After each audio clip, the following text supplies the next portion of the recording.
Election का बिगल बज गया। आम इंतखाबात 8 फरवरी को होंगे। सदर मुमलिकत और इलेक्शन कमीशन में इत्तेफाक हो गया। चीफ इलेक्शन कमिश्नर की सरबराही में इलेक्शन कमीशन के अरकान की सदर से मुलाकात, इलेक्शन के हवाले से तारीख पर मुशावरत। इलेक्शन कमीशन ने सदर के सामने 28 जनवरी, 4 फरवरी और 11 फरवरी की तारीखें रखी। आरिफ अलवी ने जनवरी के आखिरी हफ्ते में इलेक्शन करवाने पर इसरार किया। अटॉर्नी जनरल भी मुतहरिक रहे। चीफ इलेक्शन कमिश्नर के बाद सदर मुमलिकत से मुलाकात, इलेक्शन की तारीख के हवाले से मुशावरत की गई। मुश्तरका एलामिये में इलेक्शन कमीशन के लिए 8 फरवरी का दिन मुकर्रर किया गया। इलेक्शन की तारीख के ऐलान से पहले आरिफ अलवी की कानूनी टीम से मुशावरत भी हुई। इंतखाबात में ताखीर के जिम्मेदार सदर, इलेक्शन कमीशन और हुकूमत है। इंतखाबात तो वक्त पर होने चाहिए। सुप्रीम कोर्ट में इलेक्शन केस की समाअत के दौरान जस्टिस अतर मिनल्लाह के रिमार्क्स। इलेक्शन कमीशन के वकील ने इंतखाबात के लिए 11 फरवरी की तारीख बताई, दलाइल दिए। 29 जनवरी को हल्का बंदियों समेत तमाम इंतजामात मुकम्मल हो जाएंगे। सुप्रीम कोर्ट का तारीख देने से पहले सदर से मुशावरत न करने पर इजहार बरहमी। सुप्रीम कोर्ट का इलेक्शन कमीशन को सदर से मुशावरत करने का हुक्म। चीफ जस्टिस ने 90 रोज में इलेक्शन केस में रिमार्क्स दिए। इलेक्शन कमीशन अभी जाकर सदर से मुशावरत करे। इंतखाबात की तारीख का ऐलान हो जाने पर तस्वुर किया जाए ये पत्थर पर लकीर होगी। हम तारीख बदलने नहीं देंगे। इसी तारीख पर इंतखाबात का इनाकाद यकीनी बनवाएंगे। ये अदालत अपने फैसले पर अमल दरामद करवाएगी। इस मुल्क में सबको इलेक्शन चाहिए। सुप्रीम कोर्ट सिर्फ सहूलतकारी का किरदार अदा कर रही है। हर इदारा अपने हिस्से का काम करेगा तो मुल्क तभी आगे बढ़ेगा। चीफ जस्टिस के 90 रोज में इलेक्शन केस में रिमार्क्स। कहा, क्या सब खुश हैं? अटॉर्नी जनरल ने कहा, मैं खुश हूँ। पीटीआई के वकील अली जफर और पीपल्स पार्टी के फारूक नाइक का इजहार इत्मीनान। चीफ जस्टिस ने कहा, आज हमने तहरीक इंसाफ और पीपल्स पार्टी को इकट्ठा कर दिया है। कल को ये सुर्खी ना लगी हो कि इन दोनों पार्टीज में इत्तेहाद हो गया है।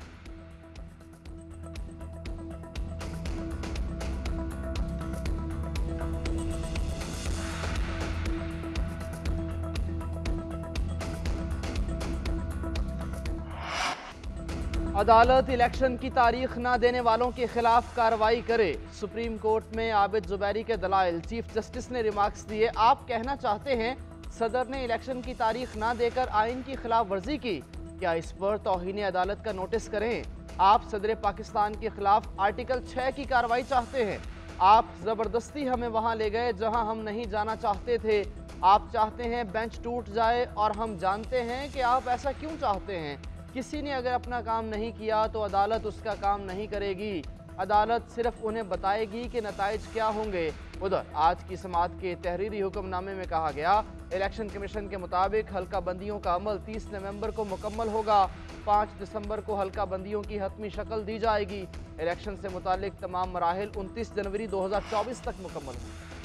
इलेक्शन 11 फरवरी को हो या पहले हमें मंजूर है। इलेक्शन की वजह से एक परेशानी का आलम था। अवाम को बहुत देर बाद खुशी की खबर मिली। बैरिस्टर अली जफर कहते हैं, सुप्रीम कोर्ट ने बड़ा वाज़ेह हुक्म दिया। सुप्रीम कोर्ट ने हुक्म दिया इलेक्शन कमीशन इंतखाबात का शेड्यूल दे। इलेक्शन कमीशन ने सुप्रीम कोर्ट को आगाह करना है। इंतखाबात 90 दिन में होने चाहिए थे। जिसने भी आइन के खिलाफ वर्जी की गैर कानूनी हरकत की। हामिद खान का पीटीआई को लेवल प्लेइंग फील्ड ना मिलने का शिकवा। कहा, पहले जनवरी अब फरवरी का ऐलान किया गया, इनका क्या एतबार करें। तहरीक इंसाफ को सियासी मुहिम से रोका जा रहा है। बाकी जमातों को खुली छुट्टी है। जबर के बावजूद हमारी जमात हर सीट पर इलेक्शन लड़ेगी।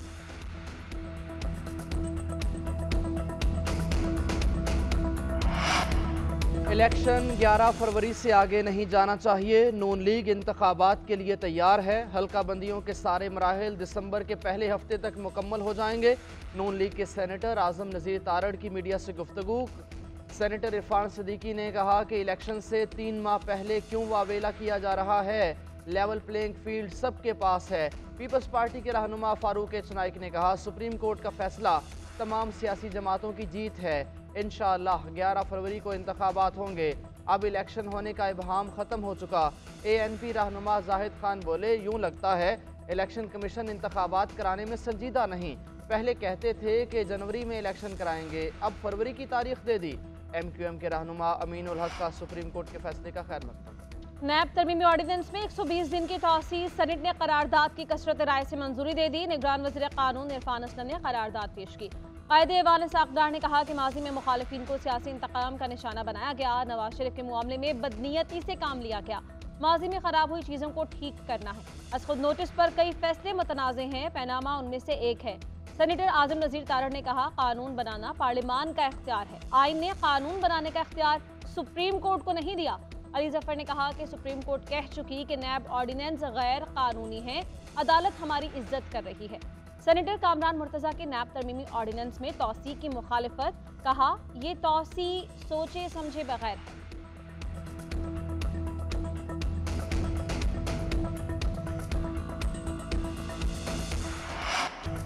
चेयरमैन तहरीक इंसाफ को स्लो पॉइजनिंग देने की खबरों में कोई सदाकत नहीं। शौकत खानम हॉस्पिटल के डॉक्टर फैसल सुल्तान की मीडिया से गुफ्तगू बोले, जेल में चेयरमैन तहरीक इंसाफ से तफसीली मुलाकात हुई, उनका तिब्बी मुआयना भी किया।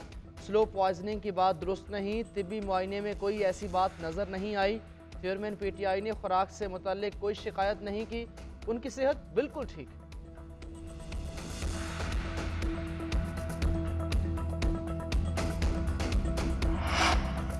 चेयरमैन पीटीआई की ओपन कोर्ट जज की तैनाती और जेल ट्रायल से मुतालिक फैसले के खिलाफ इंट्रा कोर्ट अपील पर इस्लामाबाद हाई कोर्ट में समाअत। अदालत ने वकील सलमान अकरम राजा से इस्तफसार किया, क्या आपने विफाकी हुकूमत का जवाब पढ़ा है? वकील सलमान अकरम राजा ने जवाब दिया, नहीं, मैंने विफाकी हुकूमत का जवाब नहीं पढ़ा।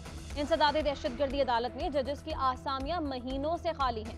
किसी भी जज की तैनाती पर मुतल्लका हाई कोर्ट के चीफ जस्टिस से मुशावरत लाजमी है। यहाँ फेडरल कोर्ट्स हैं तो इस्लामाबाद हाई कोर्ट के चीफ जस्टिस से मुशावरत लाजमी है। अदालत ने कहा, हम रजिस्ट्रार हाई कोर्ट से पूछते हैं कि इस मामले पर कोई मुशावरत हुई थी या नहीं। दस्तावेजात के मुताबिक इस्लामाबाद हाई कोर्ट के चीफ जस्टिस की मुशावरत से तैनाती हुई।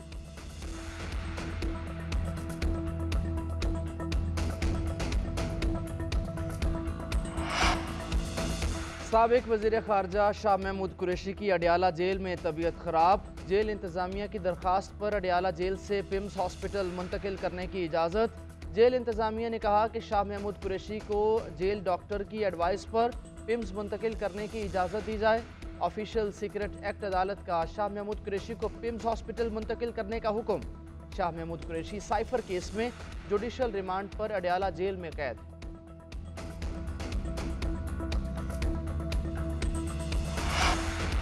गैर कानूनी तौर पर मुकीम गैर मुल्की बाशिंदों के खिलाफ मुल्कगीर ऑपरेशन। मुख्तलिफ शहरों से गिरफ्तार अफगानों को आरजी कैंप्स में पहुंचा दिया गया। कराची के इलाके अशरफ गोट में घर घर तलाशी।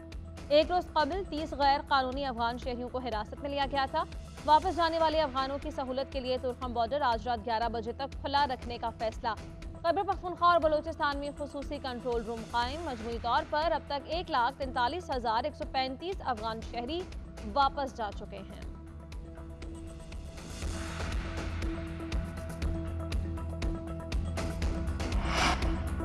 अक़वाम मुत्तहिदा का पाकिस्तान से गैर कानूनी अफगान बाशिंदों को बेदखल न करने का मुतालबा। अफगानिस्तान की पनाह गुज़ीन एजेंसी UNHCR ने कहा, अफगान बाशिंदों की वापसी के लिए जामे मैकेनिज़्म बनाया जाए।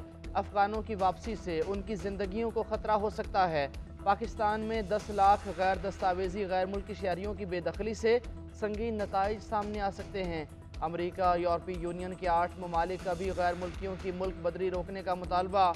यूरोपीय यूनियन ने जोर दिया कि पनाह गुज़ीनों की रजिस्ट्रेशन के लिए मरबूत निज़ाम बनाया जाए। अमरीकी महकमा ख़ारजा ने कहा कि पाकिस्तान और दीगर ममालिक अफ़गान पनाह गुज़ीनों के लिए अपनी ज़िम्मेदारी पूरी करें। अफ़गानिस्तान के पड़ोसी ममालिक तहफ़्फ़ुज़ के ख्वाहां अफ़गानों को दाखिले की इजाज़त दें। अफ़गानिस्तान का भी ऑपरेशन मुअख्खर करने का मुतालबा। पीपल्स पार्टी अगली हुकूमत बनाएगी। जयालों ने हर दौर में चैलेंजेस को कबूल किया है। साबिक़ सदर आसिफ अली ज़रदारी के नवाब शाह में कारकुनों से गुफ्तगू। कहा, पीपल्स पार्टी का हर कारकुन मुल्क में अवामी हुकूमत के क़याम के लिए पुरअज़्म है। उधर चेयरमैन पीपल्स पार्टी बिलावल भुट्टो ज़रदारी कहते हैं कि गिलगित बल्तिस्तान भुट्टोइज़्म के रखवालों की धरती है। यहाँ के एक एक फ़र्द के हुकूक का तहफ़्फ़ुज़ करेंगे। चेयरमैन पीपल्स पार्टी बिलावल भुट्टो ज़रदारी से पीपल्स पार्टी गिलगित बल्तिस्तान के सीनियर नायब सदर जमील अहमद की मुलाकात।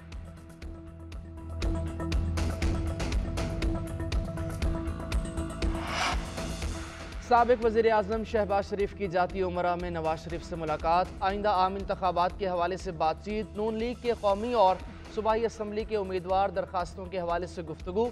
पार्टी की इंतखाबी सरगर्मियों के हवाले से तफसीली गुफ्तगू की गई। उधर कोयटा में गुफ्तगू करते हुए लीगी रहनुमा अयाज सादिक ने कहा, पाकिस्तान अब गालम गलोच के तहत नहीं चल सकता। मुल्क की सियासत को गालम गलोच से आगे बढ़ाने की ज़रूरत है। तमाम जमातों को लेवल प्लेइंग फील्ड देने से इंतखाबी नताइज सब के लिए काबिल कबूल होंगे।